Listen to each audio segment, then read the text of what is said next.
Salut tout le monde, j'espère que vous allez bien. Aujourd'hui on se retrouve pour la vidéo mensuelle qui est en fait l'arrivée livresque du mois de janvier.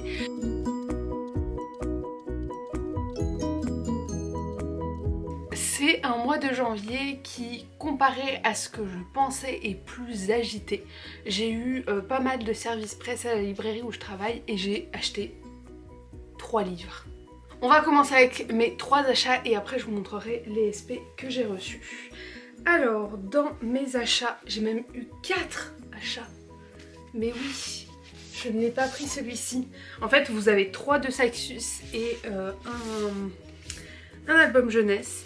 Dans les 2 Saxus que j'ai pu avoir, il y a Terre brisée de Victoria Aveyard.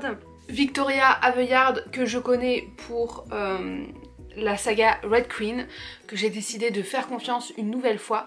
Alors celui-ci, il est plus catégorisé adulte de Saxus, en tout cas dans les bons de commande, il est plus catégorisé adulte. Mais je l'ai quand même pris et j'ai commencé à le lire. Donc vous le verrez dans mon prochain point lecture.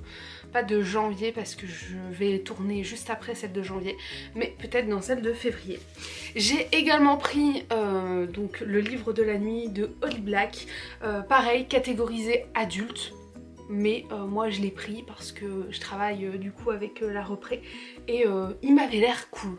Holly Black, c'est l'autrice qui a fait Le Prince Cruel, que tout le monde connaît maintenant, mais voilà, elle revient. Alors je sais pas si c'est une trilogie, si c'est un tome ou pas, on verra ce que ça donne avec celui-ci.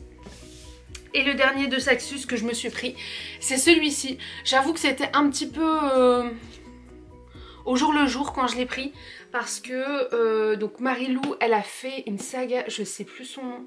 Enfin, elle avait fait une série qui a été assez connue, et donc là elle revient avec je sais pas si c'est une série ou un tome, j'en sais rien du tout. Mais c'est Skyhunter, l'arme secrète. Les 3 de Saxus, je les ai pris en édition collector. Et celui-ci, je savais pas qu'on allait l'avoir. Et quand on l'a eu, je me suis dit, ah, mais pourquoi pas le prendre? Voilà, je sais qu'elle a fait ses preuves en tant qu'autrice, donc on va la découvrir dans celui-ci.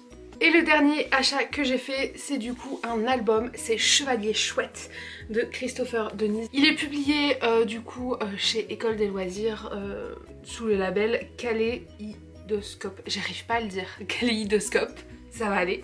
Un album que j'avais vu en rendez-vous Repré, que j'avais adoré, et quand il est arrivé sur la table de nouveautés, je dis ok, je le prends. Je le trouve très très beau. Je vous ferai peut-être une vidéo de mes albums préférés du moment pour changer un peu, parce que je montre pas mal de romans alors que je lis beaucoup d'albums à côté.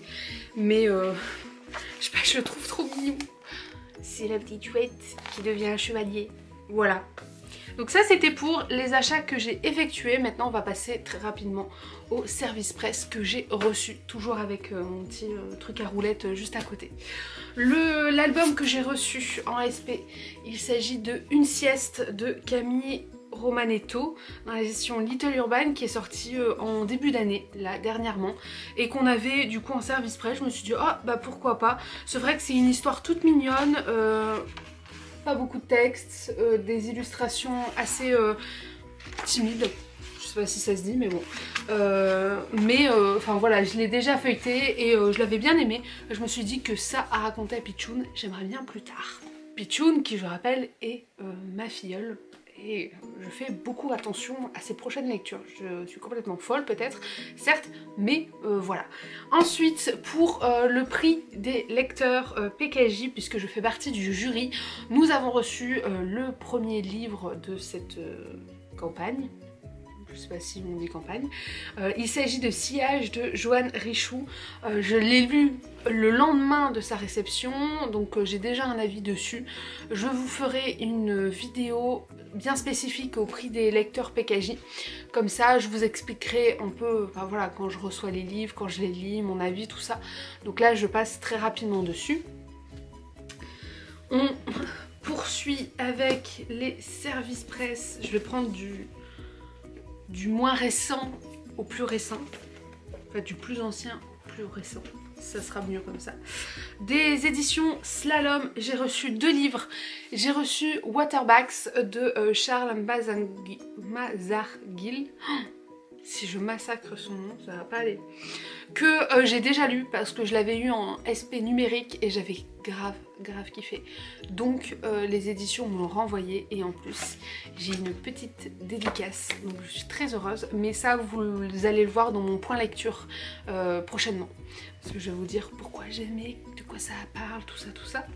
Et des éditions Slalom, j'ai également reçu le 2e tome des Royaumes immobiles de Ariel Holz, donc le règne des chimères. Alors le premier je l'avais lu en numérique, le 2e je l'ai en numérique et je l'ai en papier. Alors j'avoue que pour éviter d'abîmer mes formats livres, vu que je lis dans le train, c'est vrai que ça m'arrive très souvent de le lire en numérique et de l'avoir quand même dans ma bibliothèque. Le premier, j'avoue que je ne l'ai pas pris en papier, donc je n'ai que le 2e en papier. Il faudrait que j'achète le premier pour avoir le 2e en papier ou que je le demande pour compléter, on verra ça. Et c'est tout pour, je regarde, c'est tout pour les éditions Slalom. De chez Gulfstream, j'ai eu les papilliers donc de Lénia Major. Alors je ne sais pas du tout de quoi ça parle, enfin quand j'ai fait le rendez-vous j'étais pas là, mais de ce que j'ai vu ça a l'air d'être plus ma cam que la cam de ma collègue, donc c'est pour ça que je l'ai pris. On verra ce que ça donne, je pense que c'est un récit assez court. Moi j'aime bien Gulfstream, ils font des fois des choses très simples mais efficaces. J'ai pris dans la pile DSP de Casterman des zombies dans la prairie de Chrysostome Gouriot. Je sais toujours pas prononcer les noms de famille, j'en suis désolée, qui va paraître le 22 mars. Alors ça je suis encore très dubitative sur le titre, enfin sur le roman, parce que en fait quand j'ai fait le programme, donc je le prépare à l'avance avant que le représentant en vienne, la plupart du temps quand j'ai le temps, et pour celui-ci j'étais en mode ouais bon ça parle de marmotte zombie et tout, enfin j'étais pas convaincue. Et en fait il m'a dit mais non c'est trop marrant, c'est trop rigolo et tout, il faut que tu le découvres, tiens le SP, tu verras. Donc je l'ai pris, donc je vais le lire, donc on verra si mon avis est complètement différent avant et après le passage du représentant. J'ai reçu le premier tome de Persona de Yelena. J'ai galéré à le dire pendant 5 minutes. Hein. Donc de chez Hachette, encore une fois, c'est un service presse. Donc vous voyez, c'est ce genre de service presse là où tu es sûr que tu peux pas le vendre. Ça paraît le 15 mars. Ils ont déjà révélé la couverture de ce tome-ci et tout. Donc c'est pour ça que je peux vous le montrer. Et ben écoutez, j'ai très hâte de découvrir ça parce qu'apparemment il y a une grosse hype autour de l'autrice. J'ai jamais lu un de ses romans, donc on va découvrir avec celui-ci. J'ai reçu il y a genre 2 jours l'Altus de Alexandre Robert de chez Syros qui paraît le 2 mars 2023. Alors la représentante avec laquelle j'ai travaillé ne l'avait pas lu, sa collègue l'avait lu et avait fait du coup un petit diaporama pour dire voilà un petit résumé tout ça, et elle a parlé de personnages tels que Stranger Things, un monde un petit peu qui ressemble à cette série, et je me suis dit ok, d'accord, je prends. Je crois que c'est avec une boîte de Pandore où en fait dès que tu as la boîte tu peux faire tout ce que tu veux, enfin tu peux faire les souhaits que tu souhaites. Les souhaits que tu souhaites, je l'ai pas fait exprès.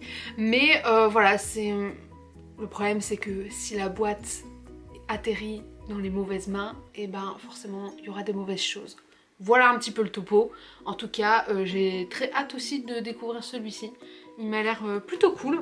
De Seuil Jeunesse, j'ai reçu La prophétie de Béatrice de Kate DiCamillo, qui se présente comme ceci, qui me fait énormément penser à l'étrange, l'aventure de Flor Vesco. L'étrange aventure de... je sais plus le titre précis, mais qui avait été publié chez École des loisirs. J'ai l'impression que c'est un peu le même type de récit, un récit historique. Là on va suivre Béatrice qui a perdu la mémoire, tout ce qu'elle sait c'est qu'elle s'appelle Béatrice et qu'elle a été retrouvée à tel endroit. Et en fait celui qui va la recueillir va se douter qu'elle aura peut-être un destin hors du commun. On n'en sait pas plus, donc j'ai hâte de me plonger dessus. En plus c'est écrit assez gros pour moi, donc ça va être assez rapide à lire. Il n'est pas très gros en plus, ouais, 260 pages, donc autant vous dire que c'est rapide avec moi. Et le dernier que j'ai reçu en SP, c'est Corbe-l'âme de Megan Bannon dans les éditions Albin Michel. Je me souviens que quand il a fait le pitch, j'étais grave hypée. Maintenant que j'ai le livre dans les mains, je ne me souviens plus du pitch. En tout cas, si je pouvais vous lire deux petites phrases, ce serait: il est sa seule chance d'échapper aux forces obscures. Elle est sa raison de se battre pour la juste cause. Donc voilà, j'ai l'impression qu'on est un petit peu sur un monde fantasy, un petit peu sur une dualité de personnages qui vont peut-être éventuellement avoir une histoire d'amour. Je sais que l'oiseau a une signification aussi dans l'histoire, mais je ne me souviens plus trop. Mais bon, on verra, je me plongerai dedans innocemment, on va dire. Et ça conclut du coup notre arrivée livresque de ce mois-ci. Vous voyez, c'est assez raisonnable comparé à des mois où vraiment on est sur du truc insensé. Alors après, nous sommes le 26 au moment où je parle. C'est pas la fin du mois. Je pense que je peux encore recevoir des choses d'ici les prochains jours, mais c'est pas grave, ça passera sur l'arrivée livresque du mois de février. J'espère que vous avez aimé cette vidéo. On se retrouve bientôt pour une nouvelle vidéo. Bye!